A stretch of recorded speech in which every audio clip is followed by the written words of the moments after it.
ونصلي ونسلم على رسوله الكريم اما بعد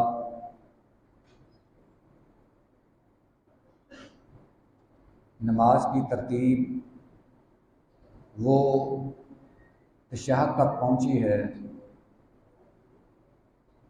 باقی نماز کا طریقہ ہم نے عملی طور پر پڑھا بھی ہے، سنا بھی ہے، دیکھا بھی ہے۔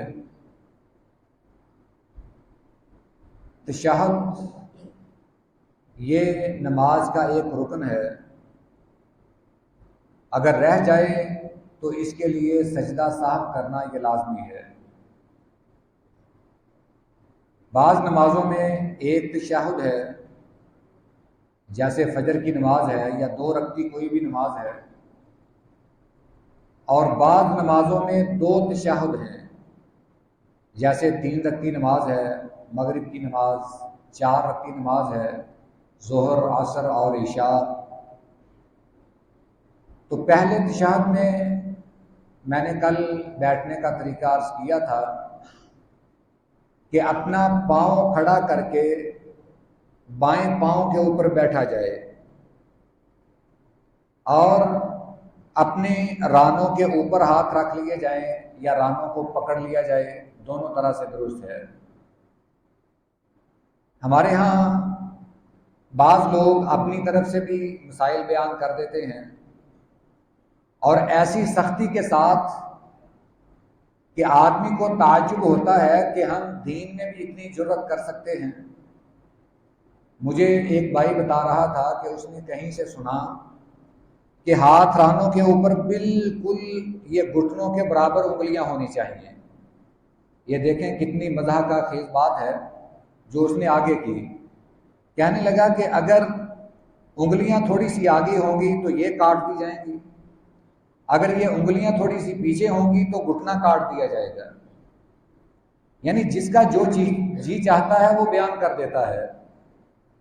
ہمارے دین کا یہ امتیاز ہے کہ یہ اللہ کی طرف سے نازل کرتا ہے اور قیامت تک یہ خالص رہے گا، اور جو بندہ اس میں اضافہ کرتا ہے، جو اپنی باتیں شامل کرتا ہے، نبی صلی اللہ علیہ وسلم نے اس کے بارے میں وعید سنائی ہے کہ وہ اپنا ٹھکانہ جہنم میں بنا لے۔ جو شخص اپنی طرف سے بات گھڑ کے دین میں شامل کرتا ہے اور نبی صلی اللہ علیہ وسلم کی طرف منسوب کرتا ہے، آپ نے فرمایا وہ اپنا ٹھکانہ جہنم بنا لے۔ یہ بات عرض کرنے کا مقصد یہ ہے، نماز میں اور بھی بہت ساری باتیں ہیں جو ہم نے اپنی طرف سے داخل کر لی، جو شریعت میں موجود نہیں۔ تو یہ دونوں طریقے درست ہیں کہ آپ رانوں کے اوپر ہاتھ رکھ لیں یا گھٹنوں کو پکڑ لیں، اور جب تشہد میں بیٹھیں گے تو شروع تشہد میں اپنی مٹھی کو بند کر کے انگلی کو اوپر رکھیں گے اور مسلسل حرکت دیں گے۔ یہ طریقہ ثابت ہے اور نبی صلی اللہ علیہ وسلم سے اسی طرح مسنون ہے کہ آدمی یہ مٹھی بند کرنے کے بھی 3 طریقے ہیں، یا تو یہ درمیان والی انگلی کو اس طرح پکڑ لیا جائے، اس طرح انگلی کا اشارہ کر لیا جائے، یہ بھی درست ہے۔ ایک طریقہ یہ ہے کہ اپنی مٹھی کے اندر انگوٹھے کو بند کر لیا جائے، یہ طریقہ بھی درست ہے۔ اور تیسرا طریقہ یہ ہے کہ انگلیاں بند کر کے اوپر انگوٹھا رکھ لیا جائے اور اس انداز سے انگلی کو کھڑا رکھا جائے۔ آپ جب تشہد میں بیٹھیں اسی انداز سے آپ کا ہاتھ ہو، آپ کی مٹھی بند ہو اور آپ انگلی کے ساتھ مسلسل اشارہ کرتے رہیں۔ یہ نسائی شریف کی بھی حدیث مبارکہ ہے کہ نبی صلی اللہ علیہ وسلم تشہد میں اپنی انگلی کو حرکت دیتے اور اپنی نظر مبارک اپنی انگلی پہ رکھتے۔ یہ صرف تشہد کا ایک ایسا موقع ہے کہ جس میں نظر انگلی پر رکھی جائے گی، باقی پوری نماز میں آپ نظر سجدے والی جگہ پر رکھیں گے۔ جب آپ تشہد میں بیٹھے ہوں گے پھر آپ کی نظر سجدے والی جگہ پر نہیں بلکہ اپنی انگلی پر ہوگی۔ یہ سنت ہے کہ ہم اپنی نظر کو انگلی پر رکھیں اور انگلی کو مسلسل آہستہ آہستہ حرکت دیتے رہیں۔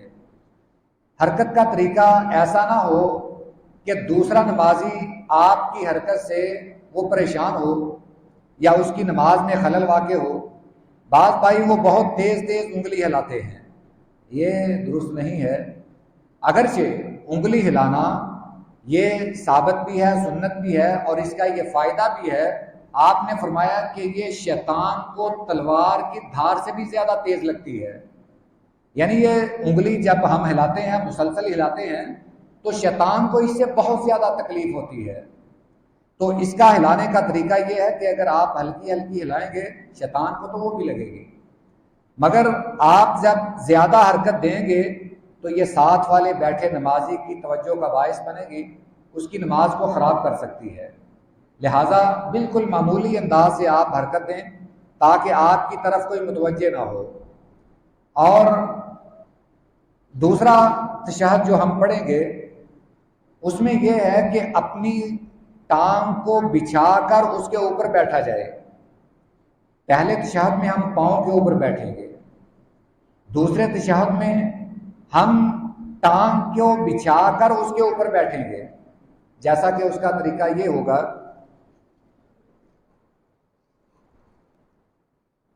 اس انداز سے بیٹھ کر اپنی اس ٹانگ کو بائیں کو دائیں کے نیچے سے نکال کر اس انداز سے پاؤں باہر نکلے گا، اور اس طرح آپ آخری تشہد میں بیٹھیں گے، اور یہ بازو یہ ران کے اوپر بچھا ہوا ہونا چاہیے۔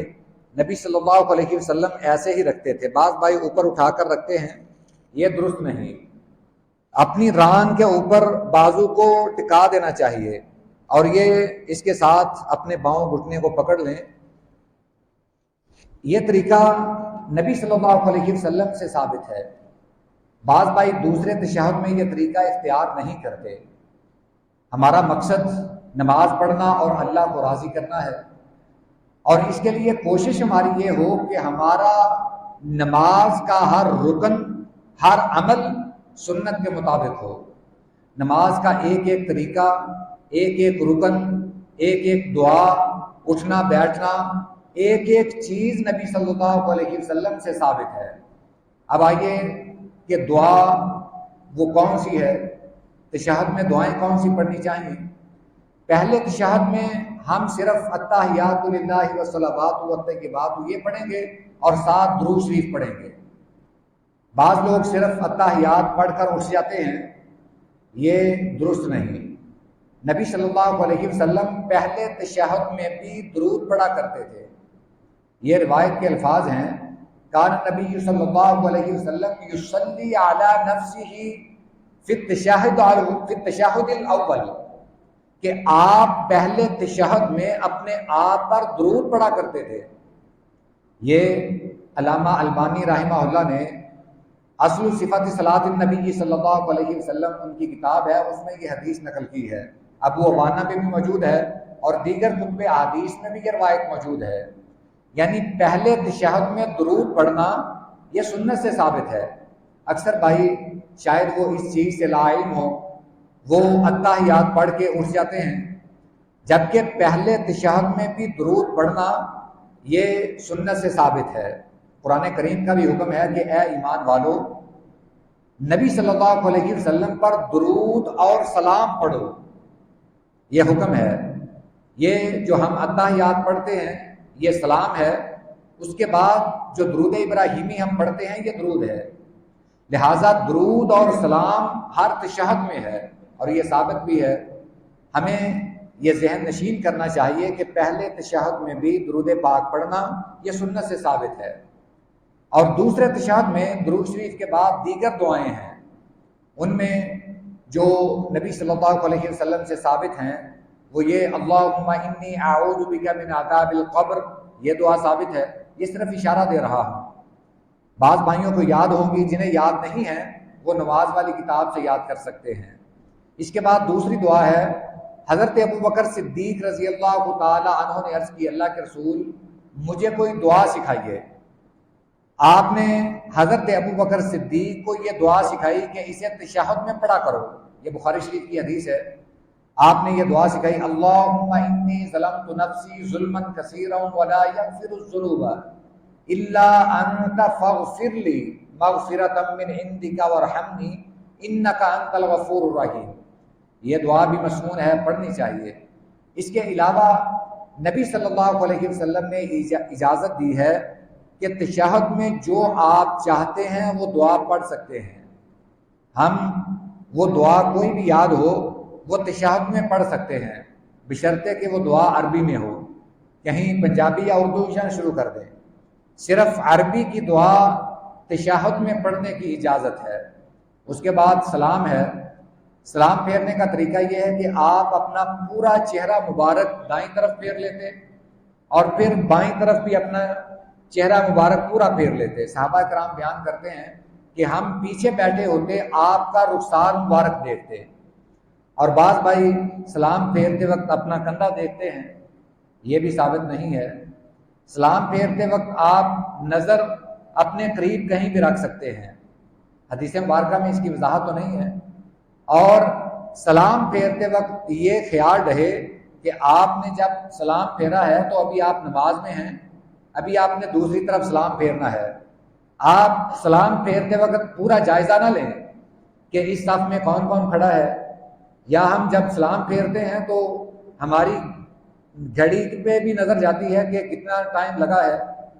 یہ چیزیں نماز کے بعد دیکھا کریں۔ جب ہم سلام پھیریں یہ خیال رکھیں کہ آپ نماز میں ہی ہیں، اسی وقت سے آپ جائزہ لینا نہ شروع کر دیں۔